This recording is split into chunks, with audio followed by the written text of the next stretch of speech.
And here we are on day 2 of our forage. We got frightened away yesterday because of the thunder and lightning. We thought it was going to be a horrific downpour, so we left and we went home.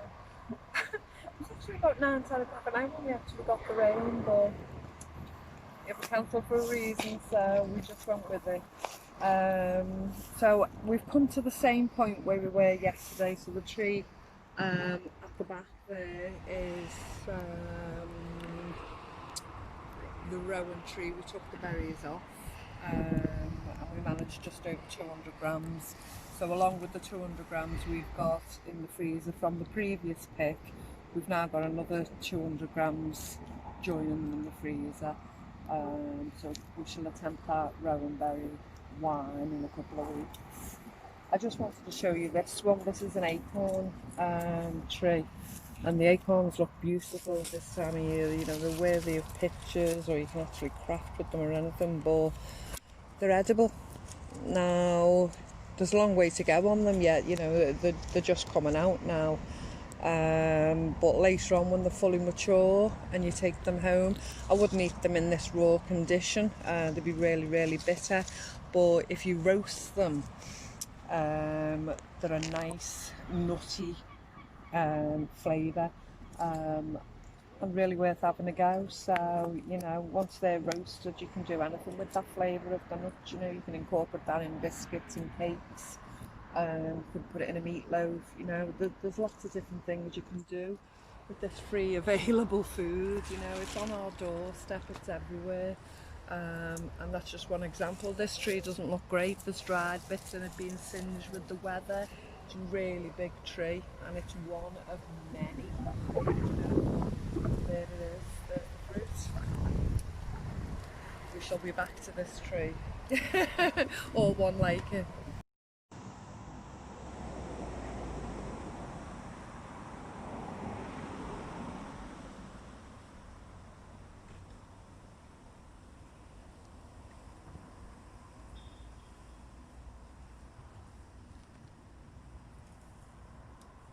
Sometimes we do the hedgerow on the main road.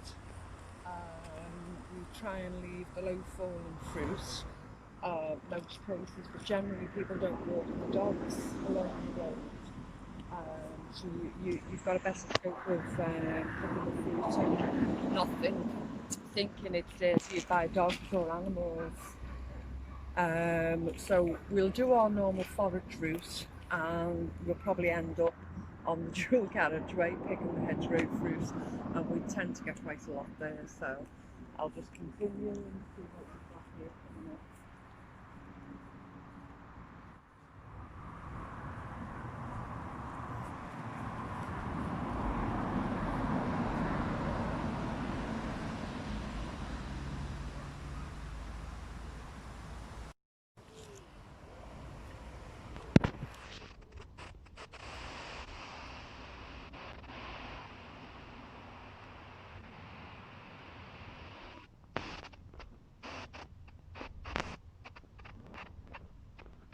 This sycamore tree, and those what we've shown you, what we used to call as kids as helicopters, and the two balls in those helicopters are actually sycamore nuts. So basically, once those leaves have completely died down, the nut parts will actually still be attached to the string. So if you can reach them, or if you can knock them off, dry them out. I'd say normally you'd use that in a survivalist, preppers kind of scenario, but it's edible, you know, and as I say, we don't know what circumstances are around the corner. We don't know if the shops will close and the trucks will stop, and you know, we're all just going to have to go to our own devices and discover what we can and what we can't eat, you know, and what's available and what isn't. But if we've got things like this in abundance in our local communities, it's a matter of learning what they are, and what you can do with them. First and foremost, if they are definitely edible, and in what format, such as those nuts, the skin on the outside of the nuts is actually poisonous. So that has to be dried out completely. The skin has to be removed. Again, you can roast them, you can do whatever you want with them, you know, bring them to a boil. But there are nutrients in those nuts, probably not as flavoursome as all your sugary items that we're all used to. But when you need food in your stomach, it's here. You know, learn what's on the doorstep, and I shall be back for some of those. Just a point of interest, really. We were just looking at this area and seeing, you know, if there was anything else we recognised. And I can just pan down to this growing along the bottom. It's a full ground covering even the trailing plants. And I just recognised it straight away now. I've never seen it in a wild setting before. Or as we used to sell garden plants, we became quite familiar with some of the names. And that's called lysimachia. So basically, if you do a hanging basket or a tub of flowers for your garden, and you know, other than ivy or lobelia or trailing things, you get a green trailing plant. And this is it. And it just basically covers the side of the tub and trails down from the hanging basket. And it's called lysimachia. And I just think it's really beautiful. It's really just surprising to see it in this setting. I just thought I'd point that out to you. Looks nothing, you know, to most people it's just a bottle of green on the floor, but it's so pretty in different ways. I mean, it looks lovely in its original setting like that, but it's so pretty in your garden and in different tubs and different scenarios. That's cheered me up knowing that. I like that.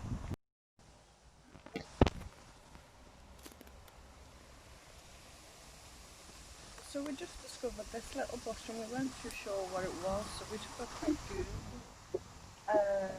And it turns out it's St John's Wort family, and this one is called Hypericum. So basically it has yellow flowers. It's produced berries that go red until eventually they go purple or black. And we believe it to be poisonous should you eat the berries in that state. But it is a painkiller. It is something I'm going to go home now. I'm going to research that. I've taken a couple of photographs and it's something I want to look at. I don't really know a lot about St John's Wort, but I have heard it over the years. I'm getting to that age now, so a free painkiller might be, you know, nature's answer. So, you know, let's give us a project to look into today. So that's one thing we're going to go home and we're going to discover.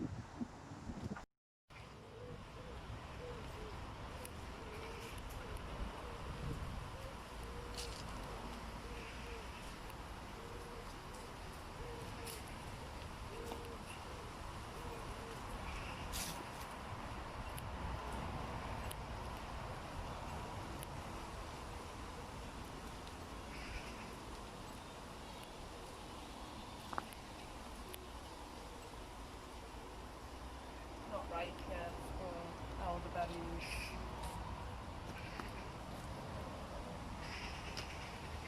Little baby ones. Maybe some nice wine for come Christmas time, hopefully.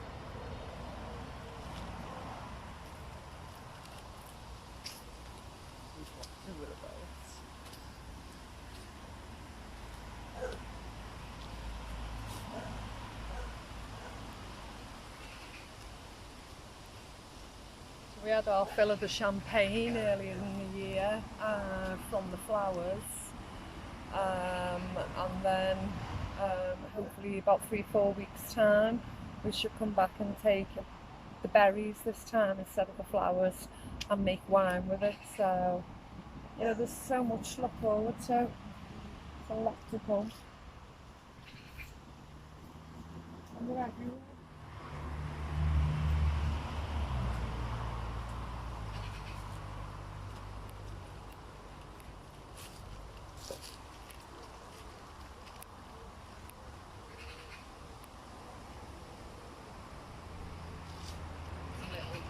No berries on it though.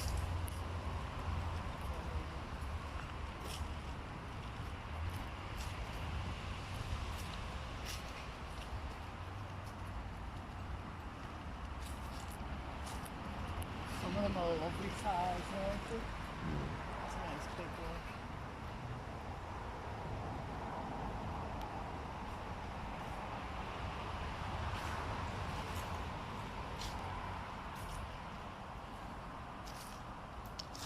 When we head to the bottom of this path, we call it the apple tree path, because at the end there's a few wild apple trees, so we're looking forward to seeing out there progressing at the moment.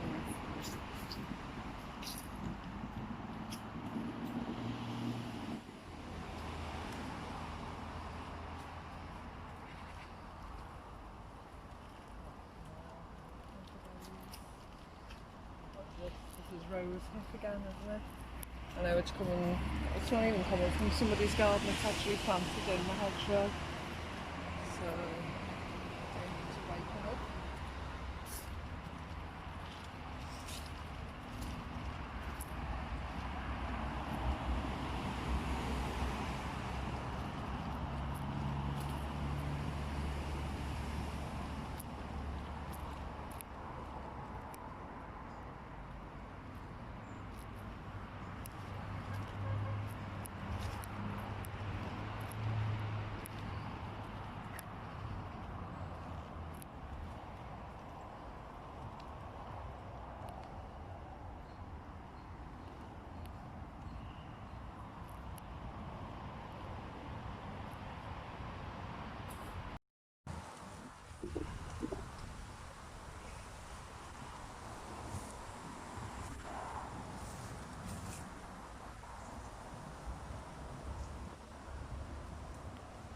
So here we are at the first couple of apple trees, as I was mentioning, and they're looking absolutely fabulous. Not ready yet, be at least October before they're ready. Well, they'll be ready along until October, but they're at the best size and the best to pick in October. So yes, they're looking fabulous, they're in abundance, and I'm really glad to see it. As I've already said on a video, what's going in my garden at the moment, I'm struggling for apples this year, both dessert apple and eating apple. It's not producing this year at all. I suspect it's from cutback, but I'm not too sure. So to see these happy and growing in abundance is a blessing, really. And as I say, there are more, so we should be able to get what we need to put away for this year. I'm not going to be too greedy, obviously there's other people who will be using these trees, and there are more. Yeah, lovely delicious apple. So we tried them last year, we've been foraging for quite a while now, bits and bats. Last year we took a couple home, we had our own, but we took a couple home just to try them. And they were great just to eat, you know, but you can cook with them, you can do whatever you want with them, you know. You can can them and keep them, you know, and make apple pies in the middle of winter with them, you know. You don't have to eat all your fruit now or keep it all in the freezer. There are other methods, you know. Canning is fabulous, and to store this stuff for a year is a bonus. Get round, see more coming off these trees.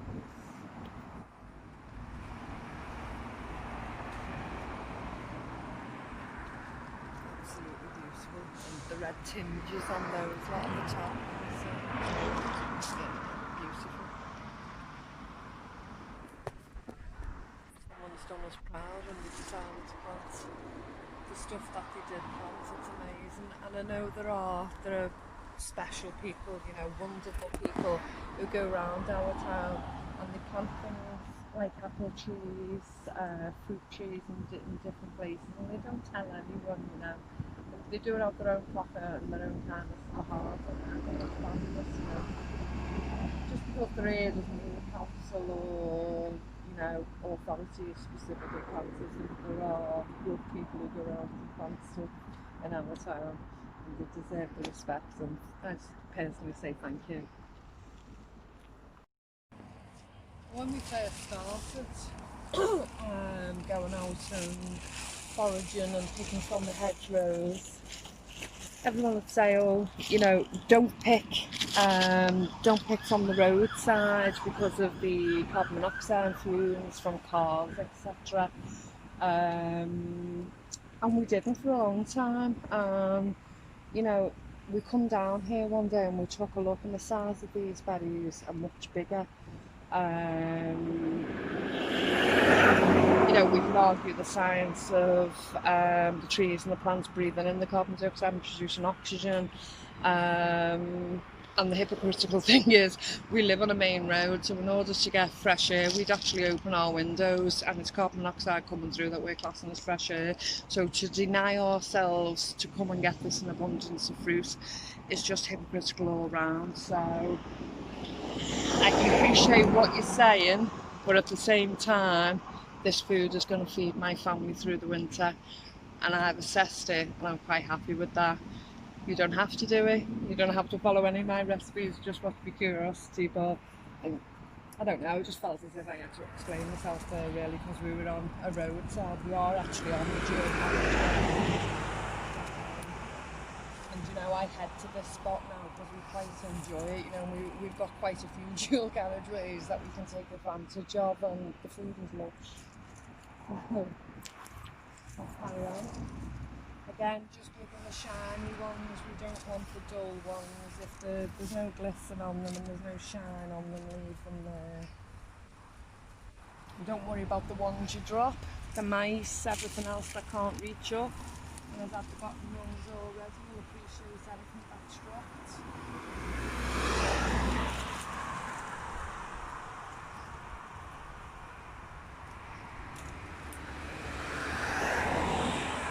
It's always nice weather when we come foraging, and half the time I end up with silly shoes on that I can't clamber in because the thorns will get me. So I'm stuck on the edge. Tempted to come back in this hot weather with me wellies on.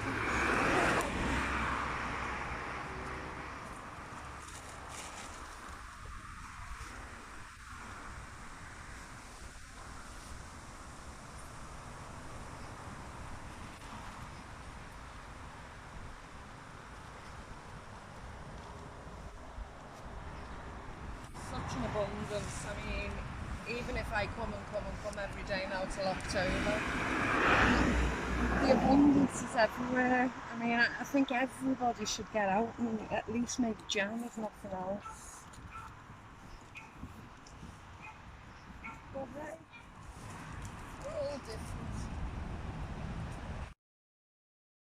So once back home, I weighed the blackberries, and all in all, we managed 1.5 kilos of blackberries.